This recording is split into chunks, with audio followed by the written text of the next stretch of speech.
kind of. Now, all right.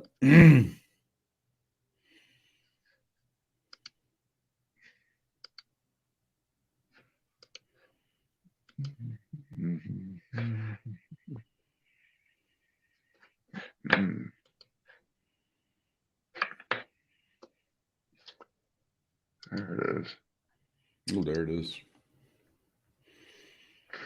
Oh, there it is. Mm-hmm. All right.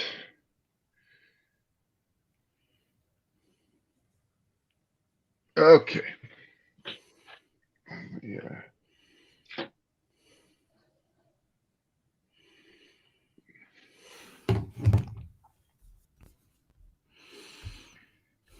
How's my hair today? Non-existent. Ooh. No. I wasn't talking about volume. I was talking about quality. Oh, yeah. No quantity, but good quality. Right. Thanks. Okay. It is the Brad and Britt cast, last one for this week. And by Monday, we'll know who the Super Bowl winner is, right, Britt? Because the last week was it's the second weekend in February because they added an extra game to the season. And then they have a 2-week period. Sometimes they don't have the 2 weeks. They decided to go with the 2 weeks this time. So yeah, it's the Pro Bowl coming up. If you'd like to get your football fix, that's 6 o'clock Sunday night. I'm excited about that. That one's always one of my favorites. There's no question about it. Let's not have a Super Bowl party. Let's have a Pro Bowl party. It's always great. From beautiful Las Vegas, Nevada, the home of your Raiders. It is Sunday at 6 on ESPN. Yeah. Hey, I guess we're going to go sports here for a few minutes.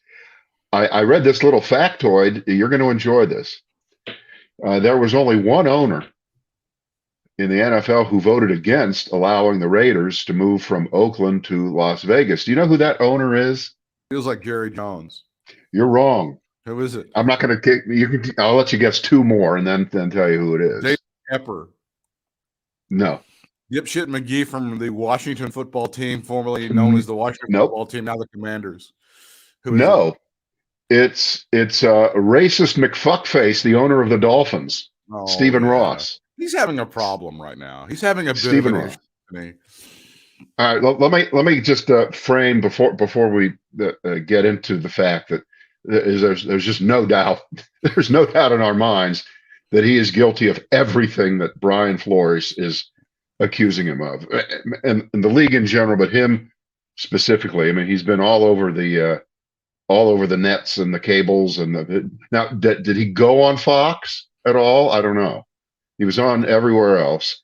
But in other words, there should be really no reason actually why they shouldn't have him on, but maybe there is, because that's just another angry black man going up against Whitey, and I guess that's not a good look on Fox, because if they beat him up and they go devil's advocate on him, but. What about Tony Dungy 12 years ago or something stupid like that? They're going to lose, right? So I bet they avoided it on Fox News, I'm sure. But Stephen Ross, and you have to think about this for a moment. You can look it up as soon as I tell you. He's buddy with Trump. Yeah. Okay. Yeah, he's the guy many times. Yeah. He's the guy that threw the giant fundraiser before the last election, the one all the way back, a little bit more than a year ago. And in the summer at his place in the Hamptons, I think he had a giant fundraiser and people went nuts, and rightfully so. Mm-hmm. So he does have a relationship with Trump. Now, think about that in terms of one of the accusations against him by Brian Flores, the fired coach, who really had two horrible seasons, winning more games than he lost in each one. Correct. Which in Miami, that's just not the way you're supposed to do it.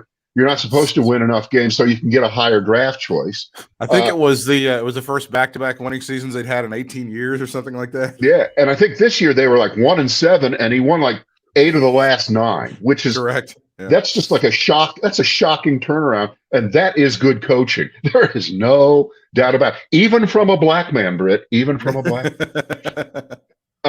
So there, there's no actual reason to fire him, and we won't even mention, we don't need to, the number of white stiffs who circulate between teams, keep getting jobs even after they're fired. What do you have to do to be kicked out of that group that just is able to go from job to job to job to job? But this charge that Ross wanted him to tank, intentionally lose games at the end of the season so they could get a higher draft choice, is unbelievable. And because Brian Flores is a black man, and if you wave money in front of black people, they jump.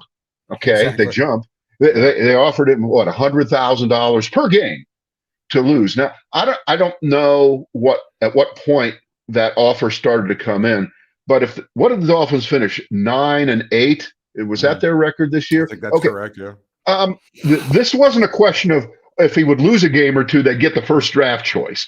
That wasn't going to happen. So what are you doing? So you would have been what? You would have drafted 14th instead of 19th. What does that mean? It makes no sense. This is a nuclear situation. You have to have owners that are screaming to settle this right now. Everybody's got to be settling this because there's too much that's going to be coming out in this thing in the discovery process.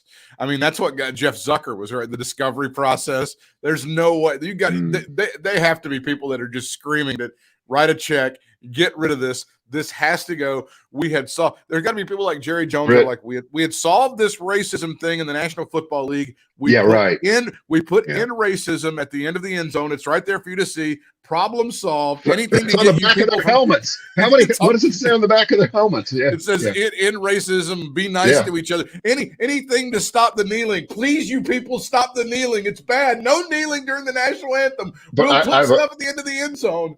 Right. I have a question. I don't think Brian Flores is the kind of guy who's going to settle for money. This is not about money to him. Yeah. And I believe him. I absolutely positively believe him. He is ready to be the Kurt Flood or Andy Messerschmidt, the guys who broke the baseball reserve clause where you were stuck with one team forever and you couldn't become a free agent. They broke that. Those two broke that. Flood sacrificed his career and his health and his life, really, to be that guy. There are very few people in American history, let alone sports history, who are willing to do that. Let's take, for instance, the entire Republican Party, just about. None of them are willing to do the right thing for the country. None of them are willing to separate from Donald Trump, and it might actually cost them a job as a senator or a congressman for the country that they love. That's just that they can't even imagine doing anything else with their lives, apparently. But Brian Flores knows by now, I've seen enough appearances by him to realize that it's pretty likely that he will never be a coach in the NFL again. I mean, you never know, but things could really, really radically shift. But I don't think that's going to happen. But I also don't think you can pay him $10 million to go away because he wants to make a statement. And what if we pay him $10 million and we set up a very special committee to look into this and we promise to fund it? I mean, honestly, he is willing to risk everything. He's willing to be the Colin Kaepernick of coaching. Yeah. He's saying that, and I admire it so much. But yeah, this is a nuclear situation for these owners right now. There's no committee to be set up. There's nothing to be studied. All right, we'll donate. We'll donate $6,000 to the NAACP. We have to make this go away. We have to. Maybe 8,000, and you got a deal. No, this is not that. And by the way, one of the smartest things I've seen so far, and this is not only optical, but it's reality because of the America that we live in. Because he goes on every show. I saw him on MSNBC, I saw him on CNN, I saw him everywhere. And he goes with his lawyers. He does most of the talking, but the lawyers speak also. They're very good. And he has two white lawyers. Yeah. Okay? Yeah. Two white lawyers. Right. If he would have shown up with two black lawyers, a Johnny Cochran type or a Benjamin Crump type, Ben Crump, who's there. And by the way, a great lawyer. If I'm ever in trouble for I would like him. But but white America hates Benjamin Crump because white America is largely still pretty racist on things like police killings and Well, shit like that. Isn't that prima facie? Isn't that prima facie like evidence of systemic racism in America that you can't show up with black lawyers without threatening white America? Isn't that what that is? Well, he could have done that, right. But I just think it's a lot smarter. It's a bad PR move, right? Right. Well, and I'm sure that the Flores, of course, decided when he was going to file a lawsuit that just like Joe Biden, he was going to find 2 white lawyers. Among there had to have been a couple of good ones. He found a couple apparently. But what the problem was, what they've cited, what Stephen Ross and the Dolphins have cited as his problem. He was okay at coaching. He had the basic skills to coach, and he was all right. His interpersonal communication, it's a real problem. We have a real problem. He wasn't talking to his other coaches, the executives, or anything else. That's the real problem here. What coach right now, just objectively, has, at least on the surface, the worst personality and the least personable relationships with humanity, let alone his team? And it would be Bill Belichick. What's his name up in Boston? The guy that's won. Yeah, that guy. Right. Now, and why does that not matter? Because he had a winning record. Helped to have Tom Brady, but he had a winning record. And up until the moment you just said what you said 3 minutes ago, nothing would ever really matter. And you would always say, but if he's winning, it doesn't matter, right? So now suddenly a guy who is winning, and by the way, when you're losing, when your record is 2-14, 2-15, you could say, look, he had bad relationships with his players, therefore they lost, therefore he's fired. And everybody goes, no, that kind of makes sense. Everybody didn't like, sure. but that's not the way it is here. I don't see any of the Dolphins piling on and saying, oh yeah, who had to get rid of this guy? He sucked. Good move. I want to see this. I do want to see this go to trial because I want to see them bring assistant coaches saying, no, he didn't talk to me for 3 months at a time. I want to see this happen. Also, it's like you get a guy like Matt Rule, who the coach of the Panthers, who objectively sucks. He's terrible. But I'd love for them to go, he loses a lot of games, but the fans, the staff really likes him. They really think he's wonderful, and he's so warm and fuzzy. That's why we keep him on. He has really great interpersonal relationships. Every Sunday we get killed. Britt, you could name a bunch of people like that. You could name a bunch of raconteurs and big personalities who maybe were able to stay longer in their gigs because they were fairly likable people. They gave good press conferences. They were they were good community relations kind of people, and they did get a little extra slack. But that's not relevant to this particular moment. This is a special case, and I salute him. I really salute him, Brian Flores, for just not taking the crap, because if he didn't have the remarkable credentials, and I swear I'm relating this to the whole Supreme Court thing. He not only had a great record for 2 years as a coach of a team that sucked before he showed up. Correct. But on paper, he had every qualification you could ever want, which is coming up from the bottom and learning at the feet of Bill Belichick, one of the best ever, for a long time, and being part of a Super Bowl winning tradition. I thought that was the golden resume. And apparently it was. Stephen Ross, the owner of the Dolphins, friend of Donald Trump, thought that a couple of years ago. But something changed. Something went on there. And they got to get to the bottom of it. And I use that phrase all the time. But they got to find out what the hell is going on that you would do that. Because it's just objectively stupid to fire a coach with an improving record year after year. You got to have something better than to just say, and by the way, I have my 3rd grade report card. I actually have it here. And it says, Brad talks too much in class. Yeah. He needs to behave better. But you know what? My grades were great in 3rd grade. I rocked. And you know what? I got promoted to fourth grade. That's how it works in America. Not the same. Yeah. Yeah. There's the Stephen Ross thing. Yeah, this is not a great situation. We bombed Syria. There we go. ISIS and Al Qaeda leaders killed in American strikes or raids. Have we already done the wag the dog thing over at Fox? Are they already doing that? Because I would have figured within 5 seconds, I figured that's what it would have been the deal. I had that titled "Executive Job Opening at ISIS." Executive job opening at ISIS. Now, here's the thing. There could be some really good candidates, but there's also a plum gig at CNN.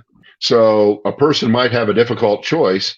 You see what I did there? Yeah. You see what I did? That was just really wrong. You'd like to see Jeff Zucker get an interview over at ISIS. You think Jeff Zucker would get an interview over there? They're upset about the situation. Some of the people, if you agree, if you look at the headlines, some of the news, some of the folks at CNN are upset that this woman, last name is Gollust, which is like go lust, but not exactly.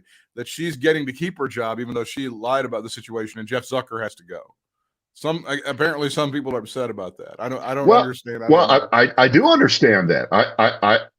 If she was not honest with the relationship, and by the way, you get to play the turnaround game. It used to be that the guy always survived, and they would move the woman aside because what's the difference? She's just a secretary or something. In this case, she's a high-level executive also at CNN. So here's the answer to the question. Believe me, today is Thursday as we speak. She will not be there by Monday. I guarantee you. There is no way. So yes, the people who are yapping now sound like they're yapping, but they're right. And you're going to start to really chisel away at the morale of the organization even more than what's already happened. So you got to get rid of her too. You have to be fair. Yeah. They're also in the middle of this thing where they're selling off the Warner Media assets to Discovery. So they need to like trim away all the dirty laundry and kind of get that over the side. Right. Right. So it isn't just Me Too, it's Her2. How about that? It's the Her2 movement. I mean, you gotta play fair here.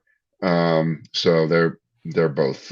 This all came out as part of Discovery in the Chris Cuomo thing, because when Chris Cuomo was being accused of various improprieties, his lawyer go, "Hey, wait a minute, there's a guy. What's his name? He works at CNN. Oh yeah, the guy's in charge of everything. He's kind of fucking up too." So they decided to go with Scorched Earth, and then Jeff Zucker. A lot of people at CNN had no idea he was going, and all of a sudden it was like, "Oh yeah, I'm out. I'll talk to you guys later." Yeah. I'll see you. We wish him well. All right, you ready? You want to take a little spin here? Yeah, sure. Here we go. Donnie bombs in the ratings. You can't cancel Rudy. Facebook metal wall. Facebook fall down. Or Crosby, Stills, Nash and Young back together again. Let's do Donnie has a ratings bomb. I want to do that one. Okay. For the last couple years, anytime Trump would do an interview, and he would only do interviews, of course, on Fox, the ratings for that segment would actually be really, really high. You could count on it. Now he's not on Fox quite as much, and he still does interviews on the lesser networks, Newsmax, One America Network, and My Right Wing Ass Network. That's a good one. Do you get that one? My Right Wing Ass. That was a really good show. I think Claire Danes was in that. That was such a good show. This was at either 8 or 9 o'clock. I can't remember which one. He was on Newsmax, and not only did hardly anybody watch, it wasn't even the highest rated hour on Newsmax. The hours around it were higher rated, which means people aggressively tuned out from what they were watching on Newsmax when Trump came on, and they aggressively came back. Which is, and I know it isn't everything, and we shouldn't count one moment, but he's been in the news a lot lately, this Trump guy, and I would think that for the MAGA crowd that would still be a big deal to listen to him lie and tell the same bullshit over again in an interview situation. Are there, do you Yeah. think that So there I are, mean, do you think that it's just a there's, loss. do you think there's Republicans that are getting tired of Donald Trump? Of course there are. Yeah. Of course there are. It's not a question of Britt. That most of them were tired of him 6 years ago. That's not the point. They said they were, and then they cowered and gave up. I mean, you've seen the highlight reel. You've seen the Ted Cruz reel. You've seen the Lindsey Graham reel of actually telling the truth about Donald Trump, right? That he'll be a disaster for this country, that he's the congenital, all that others. But that was during the campaign of 2016. And then when Trump dispatched everybody, they all fell in line. And yes, at some level, they're all lying in wait. But in the meantime, they're just all lying. Okay. And if Trump's ratings, not just this one little TV nugget, if his approval ratings keep slipping down, and I think they are overall in terms of, do even Republicans still want him? And by the way, I love this question. Oh, this is the one that they're using to try to justify what we're trying to prove here with bad ratings on a TV. Now, a much higher percentage of Republicans say they're loyal to, quote, the Republican Party versus loyal to Donald Trump. That's like 20 points down. More Republicans used to say, I'm loyal to Trump first. And so what the fuck does that mean? Nothing. What the fuck are you thinking? Donald Trump has been the Republican Party for the last 5 years. Correct. For you to play this game, you people who answer these surveys, you Republicans across the country, that you're now separating yourself from it. Why? Did something happen? Oh, in the last month? Did that change? Was he just rocking all this time? What happened now? Did he say something? He said something mean about Mike Pence. I get it. Now I don't like Trump as much. He had a particularly bad reading of the snake on Saturday night.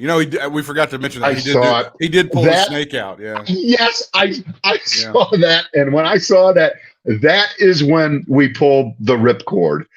I said, no.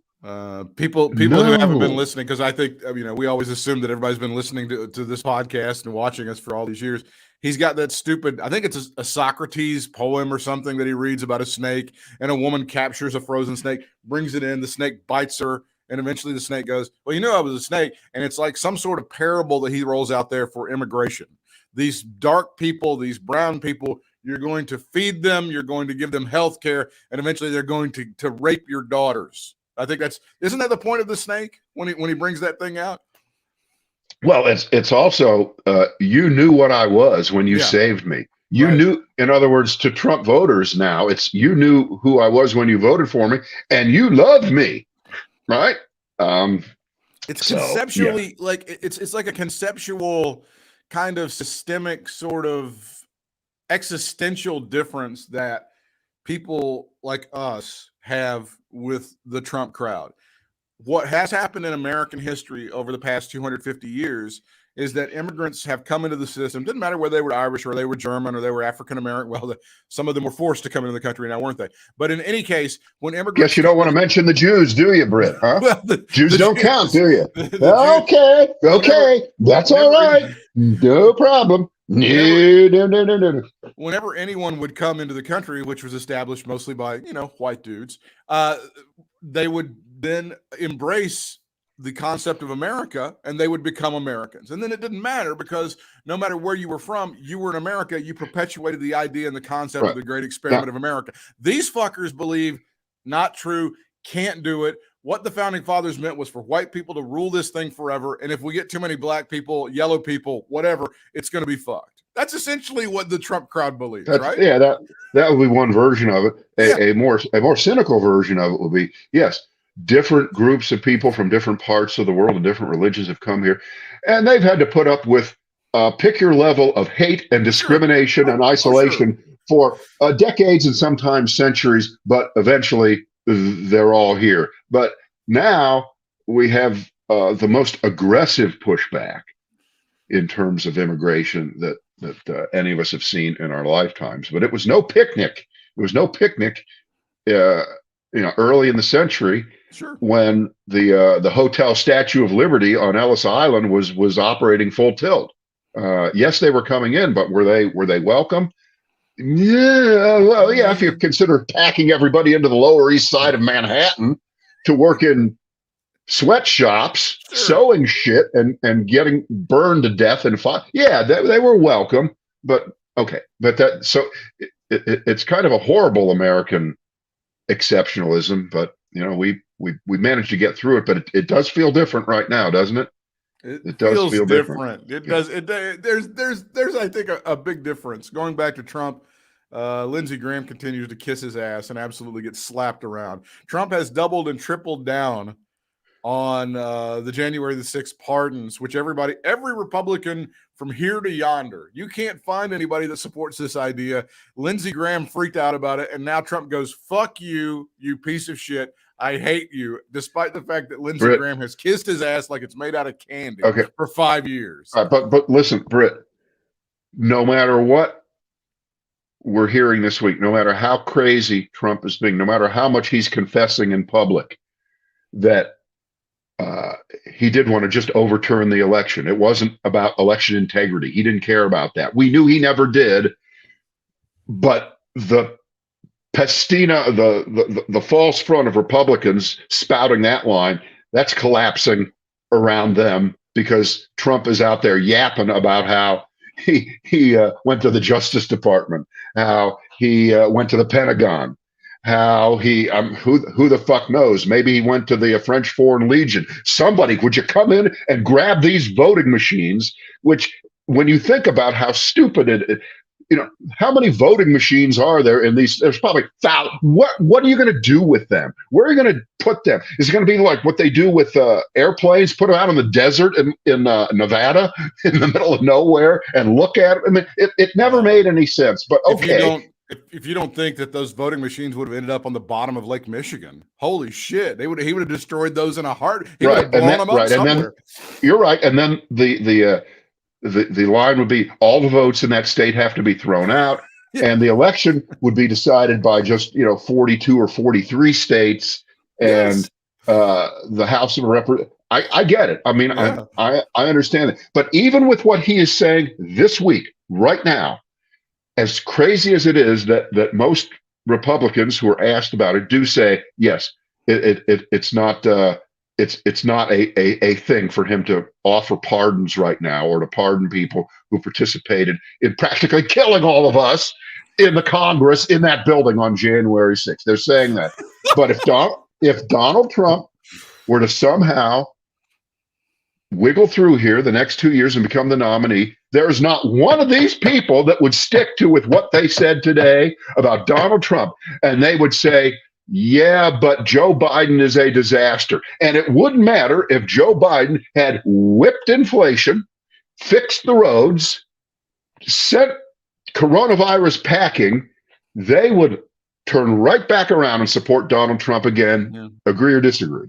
Well, I totally agree. I wouldn't at all. That's a horrible bet, and I'm not a good gambler, but I would not take that bet at all. My current favorite guy, as I've reviewed the footage over the past month, we've had a chance to revisit January the 6th, and I can't remember the guy's name, but he was elected to the House of Representatives, and he used to be a sheriff somewhere.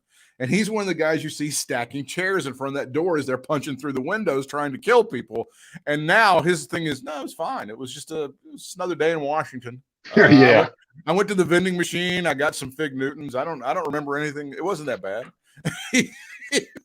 He's there fighting for his life, trying to get the help with the sergeant at arms and all the guys with the guns and stuff, because he has a background in law enforcement. And now all of a sudden, he was chewing gum on January the 6th of 2021 and just having a fantastic day. But I can't remember that guy's name, but he's such a douchebag. Speaking of douchebags, let's do the Rudy Giuliani story, because I can't get enough of this guy. Now, and I have to preface this, and I don't know if anybody in my family is going to hear this or know about it, but I have a relative.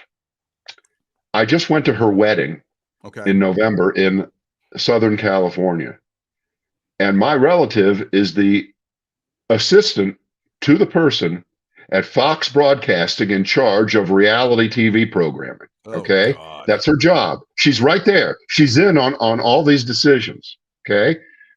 I'm sure she has nothing to do with, I don't think she would come up with this idea. I won't say her name. It's not important, but, Yeah. and I've never watched the show. I admit it. I've only seen the clips that they put up and bleed through, and you end up seeing them, on various programs or on the internets. This show, The Masked Singer, where people come out in just completely fucked up costumes, so you can't even come close to guessing who they are, and they sing, and then they take off the costume, and it's always some shocking person. Sometimes Sarah Palin, I think, was one of the revealed people, and people like that. And this is leaked out because the show hasn't aired yet. And Fox is so cagey. They're not going to tell you which episode it's going to be. So you're going to have to watch for the next month to find the episode where this happens. So the person pulls off their mask, and it's Rudy Giuliani. Yeah. And a couple of the judges decide we're out of there. Ken Jeong is from Greensboro, isn't he? Greensboro, North Carolina. He has a medical degree from the University of North Carolina at Chapel Hill. And Robin Thicke, by the way, one of the great moral leaders of our time. But at least he did the right. Robin Thicke is a massive piece of shit, and he completely fucked up a relationship with like one of the most beautiful women in the world, Paula Patton. But yes, I do admire him for walking off the set. Continue with the story. So they were disgusted that you would be, in effect, this is kind of helping Rudy Giuliani with his image, because it's not going to change his legal status or anything of that sort. But this was not a show that was produced, 3 years ago, 4 years ago, back when we all loved Rudy, really. I'm sure this was recorded this week or last week. And you'll notice I didn't say the word tape. I'm very, very, they're all still saying everything's taped, but okay. Jenny McCarthy and Nicole Schitzinger, they stayed on. They're the other two judges. And by the way, now compared to Robin Thicke, Jenny McCarthy is really a horse shit. Are you? She's an anti-vaxxer, isn't she? Is she one of the original anti-vaxxers? Big time. Are you familiar with who Nicole Scherzinger is? Help me. There was a kind of a burlesque / hip hop singing group called the Pussycat Dolls. Okay. And she was the head of that, and also she gained some international fame for dating racing superstar Lewis Hamilton for a number of years. I'm so sad that she deserved. I'm so sad that I know all of these things. So, of course, we've again fallen for the hype, and we're talking about it, and we're helping. But believe me, I will not be watching that show. I never have, never will. That one got by me, and I've never watched any of the NCIS shows. Not a one. Never. Not one. All right, time for confession here. Shit that you admit that you've never watched, that I have never watched. Are you ready? This is popular. This is pervasive. This is forever. I've never watched a Law and Order. No, I haven't either. And that show's been around for 30 years or something. There's 12 iterations of it. Yeah, I don't know anything about Law and Order. And I'll tell you another thing. When my mother talks about CSI or NCI, all of those shows on CBS are the same to me. It's all the same show. Blue Bloods is a little different because Tom Selleck's in it, but I don't give a shit. I don't. There's like no CBS programming that I'm like, I don't know what it is. I don't know what it is with me and that network. We don't connect. I forgot to ask you. Did you see Letterman the other night on Seth Meyers? I did. I thought it was it was really good. He's fucking great. Yeah, great. Not only does he still have it, okay, and if people can find it, I'm sure it's all over the place. The segments. If you look at Letterman going on shows, 35 years ago, when he was a stand-up comedian and he was coming on, he would always come fully loaded, fully prepared with great stories and great shtick, which is why he was David Letterman. He was always, and here he is retired, for 3 or 4 years now, off the show. and he comes on to Seth Meyers because it's the 40th anniversary of the first late night show on NBC. And he's ready. He's got all new stories, all new material. He does. And his timing it's as great as ever. I mean, I loved it. I just loved spending 20 minutes with Dave, not on the show that he's doing now, the Netflix interview thing, but just him being in that atmosphere. He had to have loved it too. You could just tell he was loving it. It was great, and it sent me on a 4 to 6 hour rabbit hole where I just started looking at old clips, like an interview he had with Bob Costas on the later show, and then a Charlie Rose thing from '90s. I was watching all of that shit. So yeah, it was very good, and Seth's very good, and you can tell that there's a warmth between the two of them and all of that stuff. So yeah, that was a lot of fun. Give me the Facebook story, sir. Well, I haven't looked at it in the last few minutes. I mean, it was down $80 or over 25% of its value, which is over $200 billion worth of market capitalization after announcing what kind of money they didn't make and how many users they didn't gain in the last 3 months. This is the first time ever, going back to day one of Facebook, back when it was the Facebook, right? That quarter over quarter, they didn't gain users. They lost a few. Instead of 2.9 billion, they had 2.87. It's marginal, but the point is the point, and the way you get judged, just like the NFL, you just have to keep winning, and you keep your. Oh no, I guess that's not true either, is it? Winning isn't everything. Vince Lombardi needs to be told that in the NFL, if you're a black coach, winning isn't everything. It's a lot, but it might not be anything if somebody decides arbitrarily to fuck you. Okay, back to Facebook. So Facebook has some growth problems, and they're not growing the way they used to. Plus, and there's a great point made, I think, by Josh Brown earlier today on the noon show on MSNBC. This could go down as one of the biggest mistakes in corporate history. It's actually worse than Coke becoming New Coke, because they were able to reverse that, bring back the old formula. That the name change from Facebook to Meta is one of the worst decisions ever. And remember when they did it? They did it in the middle of all of the hearings when everyone was up their ass over having, well, basically destroyed the entire free world, ruining elections, destroying governments, and fucking up the planet. Okay, so they panic, and Zuckerberg decides to make the corporate name Meta, M-E-T-A. The stock symbol is still FB, Facebook. People still call it Facebook, but there's a little meta going on. People say it. And of course, that has to do with the metaverse, which is really, it's a thing, but it's nothing yet compared to what supposedly it's going to be. And the monetization, the ability of Facebook to make any money in the metaverse is at least 10 to 15 years away. This is what Zuckerberg said himself. It's not a money-making thing. So the bad decision is to change your name from Facebook, which everybody knows, it's profitable, everybody uses it, it's the biggest advertising vehicle in the world. What do they have, like 5 million advertisers when you add it all up? It's amazing. Love them or hate them, but they do reach everywhere. They had that name, and now they've gone to a name that really doesn't mean anything. It's the future.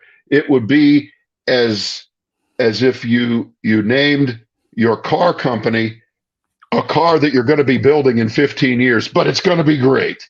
Okay.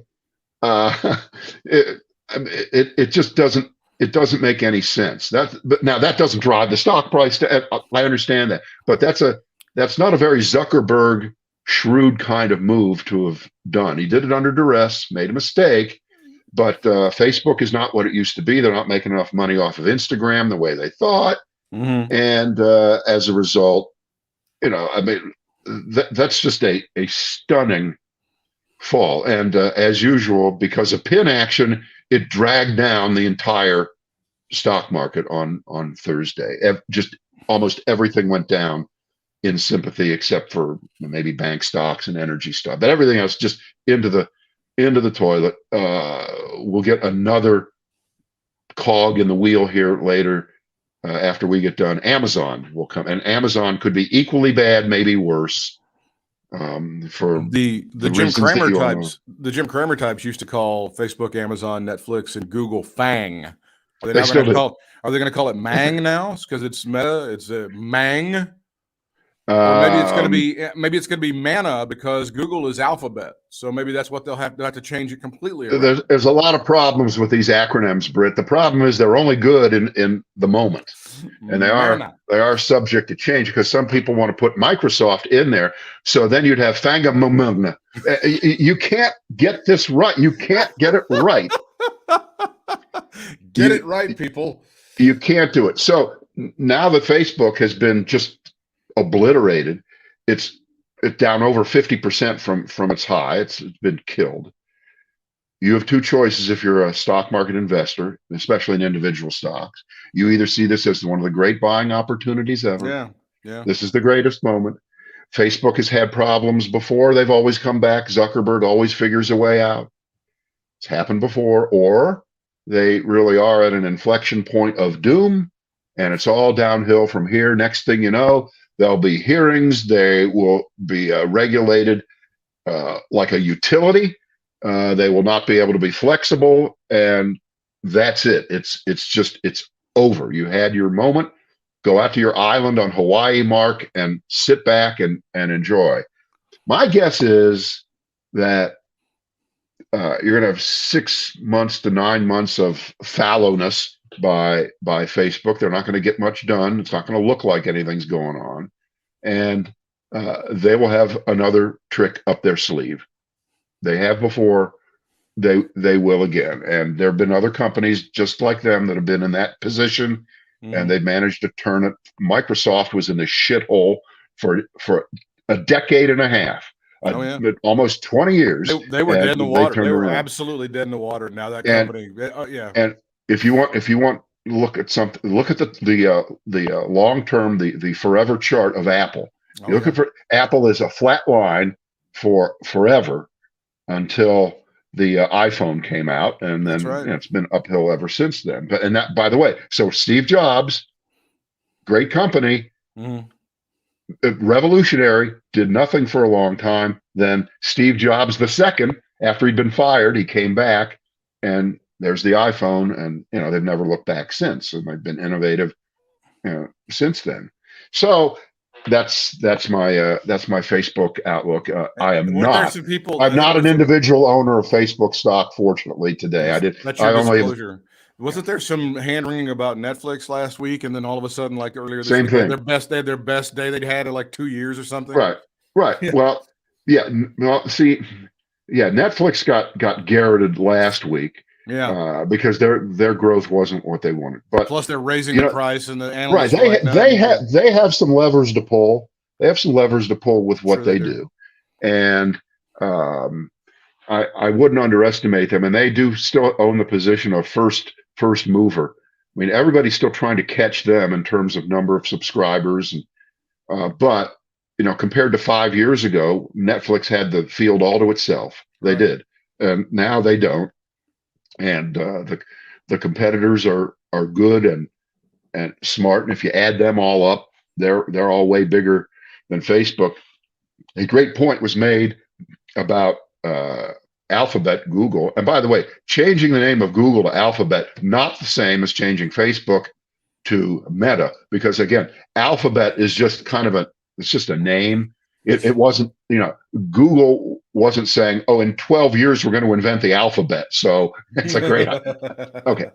Not the same thing. But YouTube generates as much revenue, maybe even more than Netflix. Just YouTube. Yeah. If you were to cut out YouTube, if you were to just pull it out of Alphabet and make it its own separate company, it would be highly valuable. So that kind of explains that move, because Alphabet did great, Facebook not so great, Netflix not so great, Apple really great, Microsoft really great. That's where we are right now. who knows? Who knows? So, just stay diversified, friends. It's your best way to. Wow, to you're the go. guy that came up with that. You're the guy that said that originally. I did. Nobody ever thought of that until I did. And by the way, I was the guy that thought of throw the red flag out onto the field to protest a call. Good for you. That was my idea. Good for I you. don't get credit for that. They were going to say, "Oh, Coach Belichick just did a Krantz." They were going to do that, but I said, "I don't want the credit. I don't want the credit. I just want to feel good about the fact that it was my idea." And by the way, I put a picture on Wednesday of my wife and me on our wedding day. I put it up on our Facebook page, and I got hundreds of people who liked it. The nicest things people were saying. I can't believe it. Thank you all. That was so nice. Everyone was except for that one guy. One guy. There's always one guy. Right. There's always somebody. There's always somebody that's causing trouble there. But that was nice. So you know what? I will save that picture again and drag it back out 3 years from now because that will be 40. Big 4-0. Yeah, I put that up every year. It's kind of ridiculous, but I think a 3-year rest and people will forget that they saw it. And there you go. That'll work. 40 great years, 40 years of excitement, 40 years of fun. And by the way, more than half of those 40 years, Super Bowl parties. Oh, that's true. Yeah. We're getting ready for that. I don't know how many years. Are we to 20 yet? I have no idea.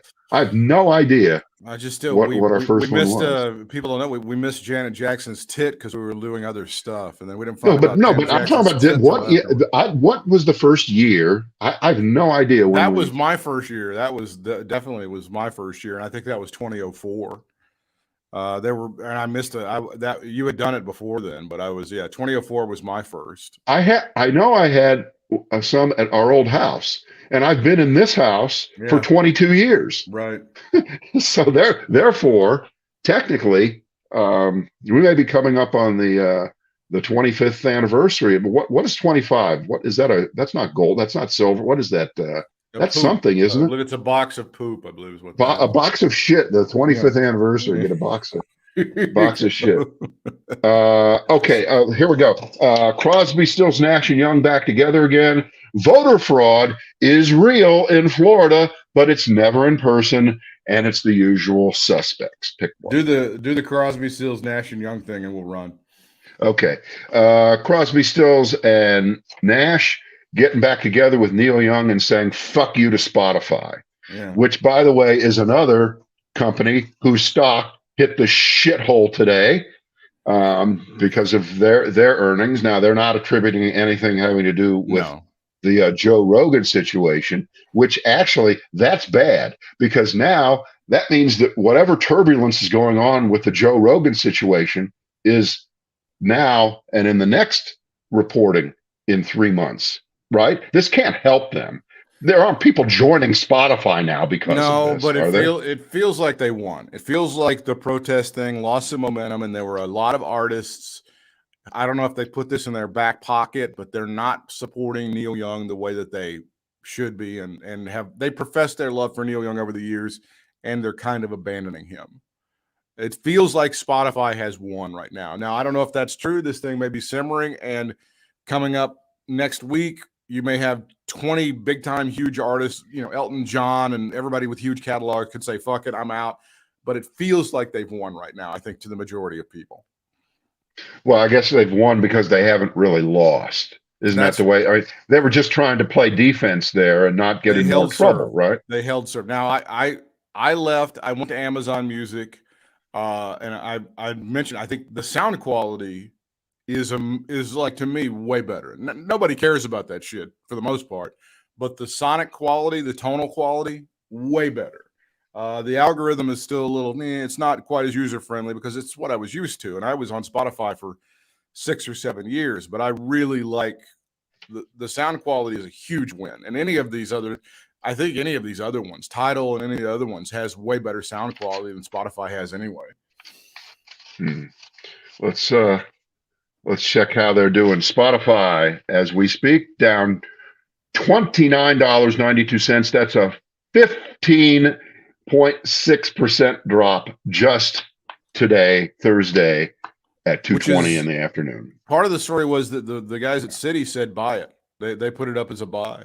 Well, yeah, when shit drops, there are always people that are going to come out of the woodwork and say, yeah, it's low enough, buy it. But that's a move. That's a move down if you were a holder there. And by the way, I think we do need to mention the number one racist of the week in the Republican Party. And as you know, it's always a contest. It's always a contest. But Senator Foghorn Leghorn, who went to elite universities, has stepped back into the forefront again. That motherfucking cocksucking piece of shit, John Kennedy from Louisiana. Again. You ready? Mm-hmm. You heard this quote, haven't you? I have heard it, yeah.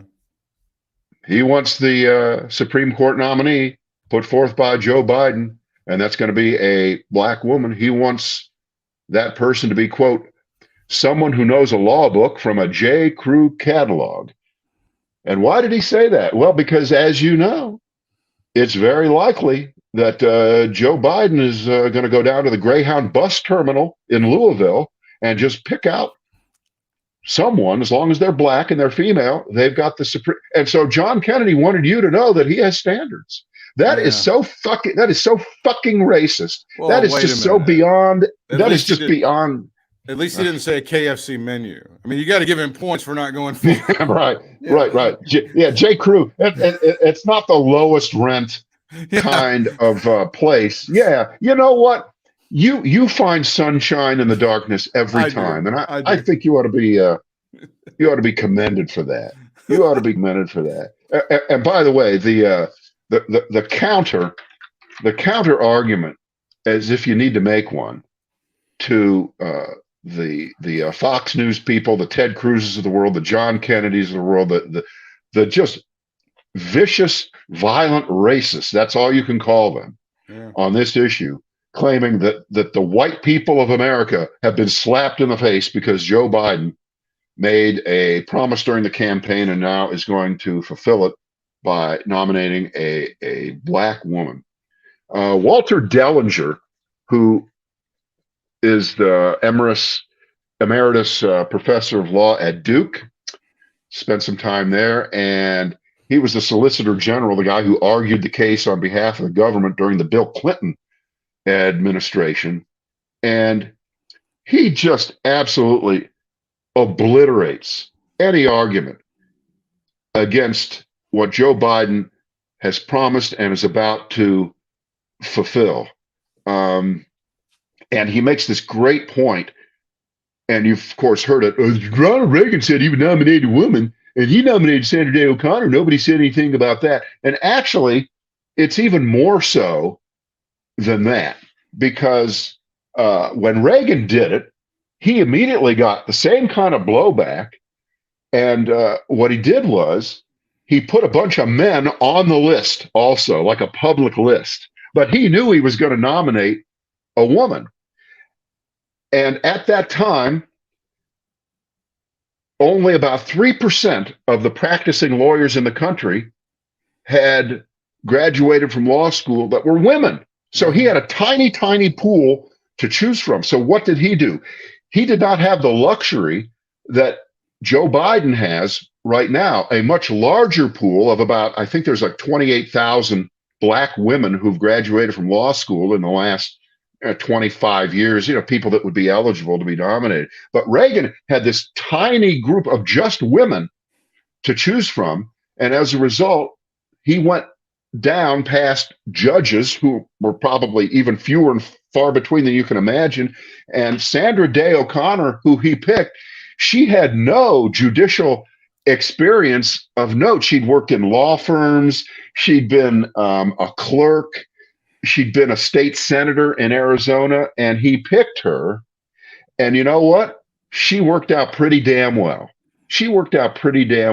So the Reagan example, not only is it hypocritical to attack what Joe Biden is doing, the example that Joe Biden could easily follow more so is what Reagan did. And he could pick that judge from South Carolina that Lindsey Graham already says is aces. She's the best. She's got my vote. He could pick her in a heartbeat and everything would be great. And she comes from a background that is not the same. She didn't go to Harvard or Yale, didn't grow up in a rich family, none of that kind of stuff. And, forever there's been the Catholic seat. For a while there was the Jewish seat. So what, you're not allowed to have the black woman seat? Of course you are. Of course you are. Are you allowed to have when Sonia Sotomayor retires, right? If she left next week, would you be out of your mind to say, well, should replace her with someone in her category? They got so upset because she called herself a wise Latina, and conservatives would throw that in people's faces forever. Yeah. Part of the Sandra Day O'Connor story was how invested Senator Goldwater was, who still had a lot of gravitas among conservatives because, of course, Sandra Day O'Connor was from Arizona, and he did a lot of the lead blocking in pushing her through. You just don't have a leg to stand on. No, you don't. On this, but they're going to do it. Of course, they're going to do it. And that comment by John, why does he even have that name, Kennedy? Yeah, he should have to change it, just like Whoopi should have to change Goldberg. That is so abhorrent. That is just the worst. And we have time for one more quickie. Sure, go for it. One more quickie. This will be a setup for next week. And this is good because it's an early stage story that I have discovered that if I'm right, it'll be a thing next week. If I'm wrong, it'll just go away. Because as of our speaking here, I've only seen it in two places. It started in the New York Post and gravitated over to the Daily Mail, which gives it wide circulation because the Daily Mail, and a lot of people read it. And it's about this school in Manhattan that was going to put on the Merchant of Venice. Seventh graders were going to perform the Merchant of Venice. And now the principal has canceled the performance of it because of the anti-Semitic qualities within that play. And this is not a new thing. This has only been discussed, for about 400 years, is the Merchant of Venice, just this blatant, horrible, anti-Semitic piece of writing by Shakespeare that, of course, has been performed. It's been made into movies. I believe that Al Pacino played Shylock, the Jewish lender in the movie in 1993 or 03 or something like that. And naturally, it's caused a split among the parents. Some parents are saying, yes, the kids cannot handle this. They will internalize the anti-Semitism as being a legitimate part of it. They will not get the nuance of it. So you would have to explain it to them, blah, blah, blah. They were seventh graders. And others are saying, absolutely not. We don't censor things in this country. Put it on. We'll talk about it. Well, back and forth. And so I just want to see whether this one gets elevated. And by the way, gets falsely compared to the book banning in Tennessee of that book Mouse about the Holocaust, because there's no comparison whatsoever. But there will be some, and this is cancel culture. They're trying to cancel Shakespeare. No, this is Hitler had the Merchant of Venice, I believe, performed 55 different times in the 1930s. It was a very popular play in Nazi Germany. I can't imagine. Yes, I do know why. Yeah. Now that doesn't mean we should not ever read it or perform it again, but it's a thing. Let's see if it has any legs to it or widens out here. We'll see. All right. Enjoy the Carolina Duke game, and of course, enjoy that Pro Bowl. I know you will on Sunday. It's going to be fantastic. Okay. That one, I think I've aggressively not watched for about 46 years. No, maybe 50 years. Maybe when I was 14 or 15, it would be on, and I would see it, and that would be about it. But ever since then, I've managed to have the discipline the discipline not to watch to, it. to not watch it. Yeah. Yeah. We'll see you next week.